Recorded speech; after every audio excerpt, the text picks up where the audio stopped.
দিনের বাছাই করা খবর নিয়ে হেডলাইন্স কলকাতা। নমস্কার, আমি সিঞ্জিনী। সারা দিনের বাছাই করা খবর নিয়ে আপনারা দেখছেন হেডলাইন্স কলকাতা। সোমবার সকালে বিস্ফোরক কুণাল ঘোষ। আরজি কর কাণ্ডের প্রতিবাদে মঙ্গলবার নবান্ন অভিযানের কর্মসূচিতে গুলি চালানো হবে, এমনকি খুনেরও ষড়যন্ত্র করছে বিজেপি, এমনই অভিযোগ তৃণমূলের। সোমবার সকালে একটি সাংবাদিক বৈঠক করে তৃণমূল নেতা কুণাল ঘোষ বলেন, একটা বড় চক্রান্ত চলছে কালকের মিছিল ঘিরে। শকুনের রাজনীতি করছে বিজেপি, ওরা বলছে বডি চাই। পরে তার বক্তব্যের সমর্থনে দুটি গোপন ভিডিও প্রকাশ করেছেন কুণাল, যেখানে কেউ বলছে বডি চাই, কেউ বলছে রাবার বুলেট পড়বেই। ওই ভিডিও দুটির সত্যতা যাচাই করেনি কাল কলিং টিভি।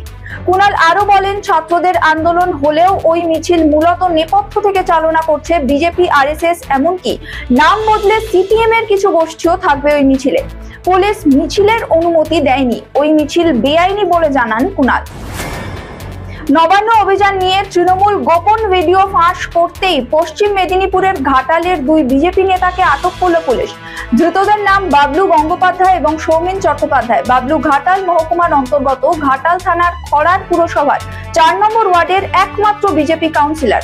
তবে এখনো একজন পলাতক, তার নাম বিপ্লব মাল। তিনি চন্দ্রকোনা 2 নম্বর ব্লকের বিজেপির মণ্ডল সভাপতি। তার খোঁজে তল্লাশি চলছে বলে জানায় পুলিশ। নিম্নচাপের দোসর সক্রিয় মৌসুমী অক্ষরেখা জোড়া ফলায় আজ দক্ষিণবঙ্গের সবকটি জেলায় ভারী বৃষ্টির সতর্কতা রয়েছে। কলকাতাতেও বিক্ষিপ্তভাবে ভারী বৃষ্টির সম্ভাবনা। অতি ভারী বৃষ্টি হতে পারে উত্তর ও দক্ষিণ 24 পরগনা, হুগলি, পূর্ব ও পশ্চিম বর্ধমান, বীরভূম, নদিয়া এই 7 জেলায়। কলকাতা, হাওড়া, পূর্ব ও পশ্চিম মেদিনীপুর, ঝাড়গ্রাম, পুরুলিয়া, বাঁকুড়া, মুর্শিদাবাদ এই 8 জেলায় ভারী বৃষ্টির সতর্কতা রয়েছে। উত্তরবঙ্গেও ভারী বৃষ্টি হবে। অন্যদিকে সুন্দরবন এলাকায় বৃষ্টির পরিমাণ বেশি। উপকূলে বইছে ঝোড়ো বাতাস, সমুদ্র উত্তাল। আজও মৎস্যজীবীদের সমুদ্রে যেতে নিষেধ করা হয়েছে। গতকালের পর আজও নিজাম প্যালেসে আরজি করের ফরেনসিক মেডিসিন ডেমনস্ট্রেটর দেবাশিস সোম।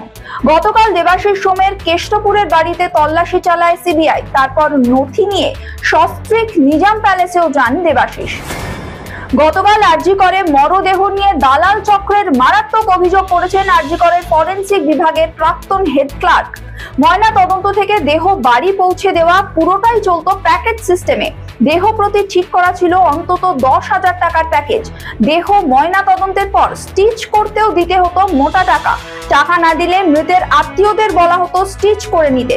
মর্গে দেহ রাখতেও নেওয়া হতো হাজার হাজার টাকা। এমনই বিস্ফোরক অভিযোগ করেছেন প্রাক্তন হেড ক্লার্ক। গতকাল বাড়িতে জিজ্ঞাসাবাদ আর ফের সিবিআই দপ্তরে সন্দীপ ঘোষ। গতকাল সিবিআই সন্দীপ ঘোষের বাড়িতে পৌঁছালে প্রথমে দরজা খোলা হয় না, বহুক্ষণ বাইরে অপেক্ষা করতে হয় সিবিআই আধিকারিকদের। এদিকে সিজিও কমপ্লেক্সে কংগ্রেসের কর্মী সমর্থকরা বিক্ষোভ দেখাচ্ছেন, অন্যদিকে প্রধান শিক্ষকরা বিক্ষোভ দেখাচ্ছেন কলেজ স্ট্রিটে। সিবিআই তদন্তের গতি কোথায় প্রশ্ন তুলছেন কংগ্রেস কর্মীরা। একই সঙ্গে মোদির দিদি সেটিং এর কথাও তুলেছেন তারা। সঞ্জয়ের ঘাড়ে দোষ চাপিয়ে কাউকে আড়াল করা হচ্ছে কিনা তা নিয়েও প্রশ্ন করছেন কংগ্রেস কর্মীরা। আপনারা এতক্ষণ দেখছিলেন সারাদিনের বাছাই করা খবর নিয়ে হেডলাইন্স কলকাতা।